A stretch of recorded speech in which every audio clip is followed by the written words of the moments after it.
यह कहानी एक छोटे से गांव के एक लड़के की है जिसका नाम मोहन था।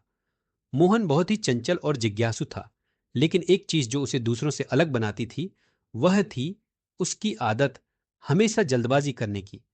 वह हर काम बिना सोचे समझे और तेजी से करने की कोशिश करता था।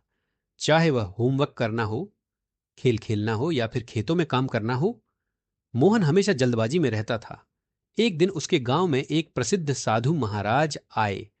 गांव के लोग उन्हें सुनने के लिए इकट्ठा हुए। मोहन भी उत्सुकता से उनके प्रवचन सुनने गया। साधु महाराज ने गांव वालों को जीवन की सच्चाइयों के बारे में बताया और कहा, जीवन में हर काम को सही तरीके से और धैर्य पूर्वक करना चाहिए। अगर आप जल्दबाजी करेंगे तो आपसे गलतियां होंगी और परिणाम भी खराब होंगे।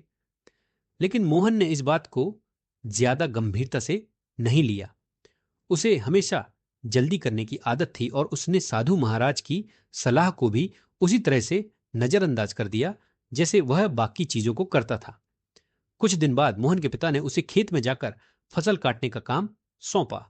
मोहन ने सोचा, अगर मैं जल्दी जल्दी फसल काट लूंगा तो मैं बाकी बच्चों के साथ खेलने भी जा सकता हूं। उसने बिना ज्यादा ध्यान दिए जल्दबाजी में फसल काटनी शुरू कर दी। जल्दबाजी में उसने ध्यान नहीं दिया और अपनी उंगली काट ली। उंगली से खून बहने लगा और दर्द से वह चिल्लाने लगा। मोहन को अस्पताल ले जाना पड़ा और उसे कई दिन तक आराम करना पड़ा। अब वह न तो खेत में काम कर सकता था और न ही बच्चों के साथ खेल सकता था। जब मोहन ठीक हुआ तो उसने उस दिन के बारे में सोचा। उसे साधु महाराज की बातें याद आईं कि जल्दबाजी से नुकसान होता है। उसने समझा कि हर काम को ध्यान से और धैर्यपूर्वक करने से ही अच्छे परिणाम मिलते हैं। इस घटना ने मोहन की सोच को पूरी तरह बदल दिया। उसने अब से हर काम को अच्छे से और समझदारी से करना शुरू किया। चाहे वह होमवर्क हो, खेतों में काम हो या कोई अन्य काम, मोहन अब ध्यान से और समय लेकर काम करता था।